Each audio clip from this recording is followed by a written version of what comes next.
Everyone, welcome to my channel. I hope आप सब लोग अच्छे से हो और स्वस्थ हो और अपने ज़िंदगी में आप लोग आगे बढ़ रहे हो। तो मेरे चैनल में बहुत बहुत स्वागत है आप सभी लोगों का। एक बार मैं मेरा चैनल का नाम लिख लेती हूँ। मेरा चैनल का नाम है 888 मिरेकल्स और thank you for watching my videos. और मैं तहे दिल से रिक्वेस्ट करूँगी, अगर आप लोगों को मेरा वीडियोस अच्छा लगता है तो करेंटली प्लीज़ आप शेयर कीजिए कृपया थोड़ा सा, और मेरा चैनल को सब्सक्राइब एंड लाइक कीजिए। थोड़ा सा अपने दोस्तों के साथ वीडियोस को शेयर करा कीजिए। इसके वजह से मुझे मोटिवेशन भी मिलता है। और अगर कुछ आप लोगों को क्वेरीज़ है तो आप डेफिनेटली कमेंट सेक्शन में भी लिख सकते हो। अगर किसी को कुछ काउंसलिंग सेशन वगैरह की ज़रूरत है तो वो मुझे कांटेक्ट भी कर सकते हो। तो चलिए देख लेते हैं। और टैरोट की जो अलग से कंसल्टेशन होता है वो अलग होता है। मैं टैरोट की रीडिंग भी करती हूँ, टैरोट के साथ भी मैं कंसल्टेशन देती हूँ। तो किसी को टैरोट रीडिंग के थ्रू कंसल्टेशन गाइडेंस चाहिए तो डेफिनेटली मुझे कांटेक्ट कर सकते हैं। और टैरोट की जो गाइडेंस होता है वो एक्शन स्पेसिफिक होता है। टैरोट एक्चुअली एक्शन स्पेसिफिक होता है। आप जैसे एक्शन लोगे वही वो शो करेगा, ठीक है। अगर आप एक्शन नहीं लोगे तो टैरोट भी आपको वैसे ही, मतलब जो भी रिजल्ट आएगा वो उसके हिसाब से आएगा, ठीक है। तो एक्शन अगर आप लेते हो तो टैरोट पॉजिटिव रिजल्ट देंगे। अगर आप एक्शन प्रॉपरली नहीं लेते हो तो आपको क्या करना है, टैरोट वो भी गाइडेंस देते हैं। Remember, tarot is not like astrology. बहुत सारे लोग टैरोट एंड एस्ट्रोलॉजी के साथ मिक्सअप कर लेते हैं, लेकिन टैरोट इज़ टोटली डिफरेंट एक गाइडेंस टूल है एंड एस्ट्रोलॉजी इज़ टोटली मतलब डिफरेंट एक गाइडेंस टूल है। लेकिन दोनों ही अपने आप में बहुत पावरफुल है। और टैरोट के अंदर टैरोट की एक हीलिंग पावर भी है, ठीक है। तो टैरोट की हीलिंग पावर भी होता है। टैरोट से पॉजिटिव गाइडेंस आपको मिलेंगे, डेफिनेटली मिलेंगे। तो चलिए, बहुत बकबक हो गया। तो आज का जो वीडियो का टॉपिक है वो है फियर, ठीक है। तो फियर क्या होता है, हमारे अंदर एक ब्लॉकेजेस क्रिएट करता है इस फियर। जो भी काम हम लोग देखेंगे, बहुत सारे लोग कुछ ना कुछ काम करने से डरता है। लाइक अगर आप पूछो तो मुझे साइकिलिंग में, मतलब साइकिलिंग में बहुत ज़्यादा डर लगता था पहले, लेकिन मैंने सीखी नहीं अभी तक। लेकिन मेरा अभी बहुत ज़्यादा मन है कि मैं इसको सीखूं, ठीक है। तो ये फियर वाला जो चीज़ है ना, वो आपकी सिर्फ इस लाइफ टाइम का नहीं होता है, आपके पास्ट लाइफ से भी आता है। आपका जो हेरिडिटी है, हेरिडिटी से भी आता है। मतलब आपका जो भी मतलब वंश है, जिसमें आप लोग जिस वंश में आप लोग पैदा हुए हो, या फिर हेरिडिटी मतलब इसका हिंदी क्या होता है मुझे अभी माइंड में नहीं आ रहा है। तो आप लोग थोड़ा सा एडजस्ट कर लो, या फिर अगर आपका क्वेरी आ रहा है कि हेरिडिटी के जो मतलब होता है, आप थोड़ा सा गूगल कर लो। तो मतलब आपका जो भी एंसेस्ट्रल जो होता है ना, आपकी पूर्वज से जो आता है, ठीक है, हेरिडिटिकली वो बियर करते हो आप कहीं ना कहीं। या फिर आपके पास्ट लाइफ में या फिर इस लाइफ टाइम में कुछ ना कुछ इंसिडेंट ऐसा हुआ है बचपन में जो चाइल्डहुड ट्रॉमा की तरफ हो गया है,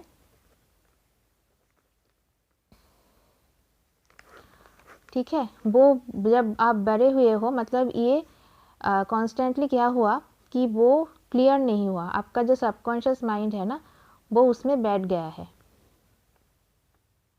वो क्या होता है, उसके अंदर बैठ जाता है। क्योंकि मुझे क्या होता था, मुझे चाइल्डहुड में अगर मैं पढ़ाई नहीं करती तो बहुत ज़्यादा मुझे मार पड़ती थी, डांट पड़ती थी। तो एक टाइम में बहुत ज़्यादा खेल कूद में बिजी रखती थी खुद को, उतना ज़्यादा पढ़ाई में कॉन्सेंट्रेट नहीं करती। लेकिन आफ्टर सर्टेन एज, क्लास 5 या 6 के करीब करीब मैं बहुत ज़्यादा पढ़ाई में कमज़ोर होने की वजह से बहुत ज़्यादा घर में ऐसा माहौल हो जाता था। तो उस टाइम मैंने बहुत अच्छे से पढ़ाई स्टार्ट भी किया और मेरा रिज़ल्ट भी बहुत अच्छे आने लगे। तो चलो, ये एक तरफ से ठीक बात है। लेकिन कुछ पेरेंट्स को मैं थोड़ा सा मैसेज देना चाहूँगी कि बहुत सारे पेरेंट्स ऐसे होता है कि अगर उसमें 10 मार्क्स के अंदर बच्चे अगर 9 मार्क्स ले आते थे तो बच्चों को बहुत ज़्यादा पीटते हैं, मारते हैं।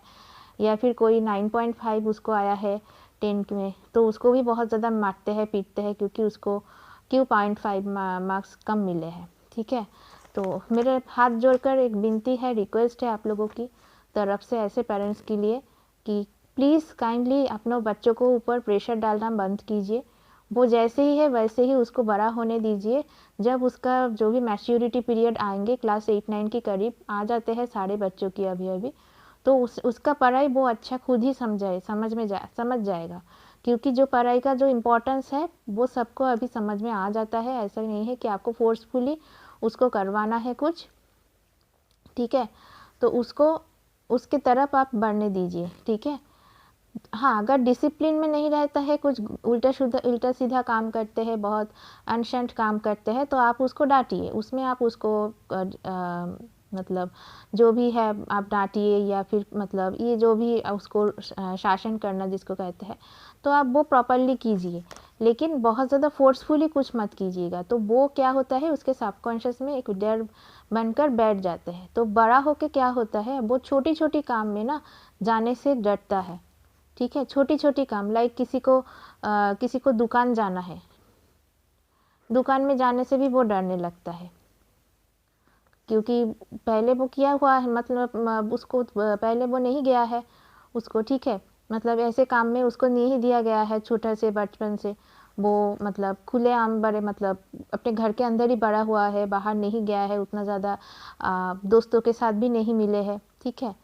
किसी किसी को दिखाई देता है कि वो थोड़ा सा अगर कुछ ऑफिस में जाने की, जैसे मेरा बहुत ज़्यादा होता था, अगर वो ऑफिस जाना चाह रहा है तो ऑफिस जाने से पहले उनके अंदर एक फियर इशू काम कर रहा है। एक्सक्यूज़ मी मेरा, ठीक है। तो जैसे मैं बोल रही थी, कोई अगर ऑफिस जा रहा है तो वो क्या होता था, एक फ़ियर की इश्यूज़ बन जाती है। या फिर ऑफिस से छोड़ो, आप कहीं बाहर भी जा रहे हो ना, तो उसके अंदर अगर वो ट्रेन भी पकड़ने की कोशिश कर रहा है, ट्रेन में जानने की कोशिश कर रहा है, तो उसमें भी उसका एक फ़ियर इशू काम करता है कहीं ना कहीं। मतलब वो बाहर से लोगों से मिलना जुलना उतना ज़्यादा नहीं करता है, क्योंकि पेरेंट्स की बहुत कड़ा शासन रहता है कि तुमको परमिशन नहीं है कि रात 8 बजे के बाद बाहर रहने का, रात 10 बजे के, मतलब 8 बजे, मतलब 8 तो मैंने ज़्यादा बोल दिया, किसी किसी घर में 6 या 7 बजे के अंदर उसको घर में पहुंचना होता है।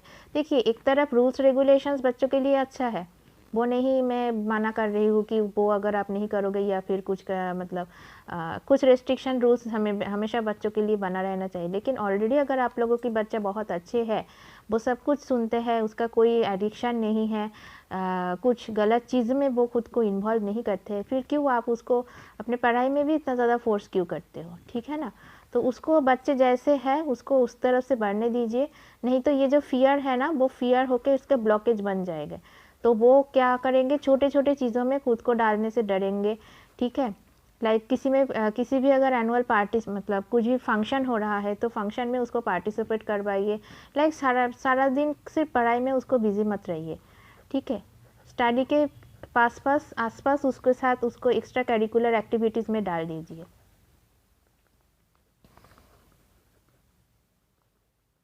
ठीक है। एक्स्ट्रा करिकुलर एक्टिविटीज़ उसको जो अच्छा लगे, ऐसा नहीं है कि आप उसको खुद फोर्सफुली आप डाल रहे हो डांस में, ऐसा नहीं है। अगर उसका इच्छा नहीं है तो वो जाना नहीं चाहेगा उस क्लास में, ठीक है। 2-3 दिन जाएगा, फिर ऑफ कर देंगे।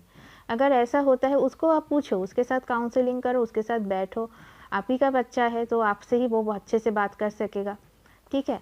तो उसको पूछो कि क्या करना उसको अच्छा लगता है। चाहे हो सकता है उसको सिंगिंग अच्छा लगे, किसी को हो सकता है सिंगिंग का शौक़ हो, किसी का हो सकता है डांसिंग का शौक़ हो, ठीक है। हो भी सकता है किसी का स्विमिंग का शौक़ हो सकता है, किसी को कुछ मेकअप वीडियोस बनाने के लिए उसका अच्छा लग सकता है, व्लॉगिंग करना चाहते हैं कुछ लोग। तो ऐसा क्या होता है, हमारा जो मीडियोकर फैमिली है ना, उसमें ये सब का परमिशन नहीं होता है। तो ये चीज़ को दबाइए मत, ये इन सारी चीज़ों को उस बच्चे के अंदर दबाइए मत, ठीक है। अगर जितना आप दबाना चाहोगे ना, वो उसका एक फियर ब्लॉकेज बन के उसका रह जाएगा। और इन फ्यूचर जब वो मतलब 20-25 साल का जब हो जाएगा ना, उसके अंदर वही फियर काम करते रहेगा, फिर वो लाइफ में आगे नहीं बढ़ पाएगा कहीं ना कहीं। और वो और भी अब आगे जाके करीबन 30-32 साल में जाके ना एक हेल्थ इश्यूज़ बन जाएगा, उसका हेल्थ इशू में कन्वर्ट हो जाएगा वो फियर इश्यूज, ठीक है।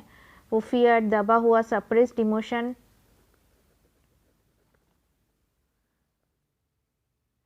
वो फियर सप्रेस्ड इमोशंस उसका एक हेल्थ इश्यूज बन जाएगा। तो आई होप आपको मैंने जो समझाने की कोशिश किया है आप लोग समझे हो। लाइक बहुत सारे लोगों की मैंने देखा है, बच्चों की बहुत ज़्यादा पेट में दर्द होना, ऐसा तो बहुत ज़्यादा वो बाहर से फूड खाते भी है, बाहर की फूड जितना हो सके जो भी हम लोगों का जो जंक फूड है वो जितना हो सके कम किया जाए। और उसके साथ साथ मैं देखती हूँ किसी को बहुत ही कम उम्र में मेंसेस की हो जाते हैं, मेंसेस की प्रॉब्लम हो जाते हैं, ठीक है, मतलब गर्ल्स लोगों के बारे में बात कर रही हूँ।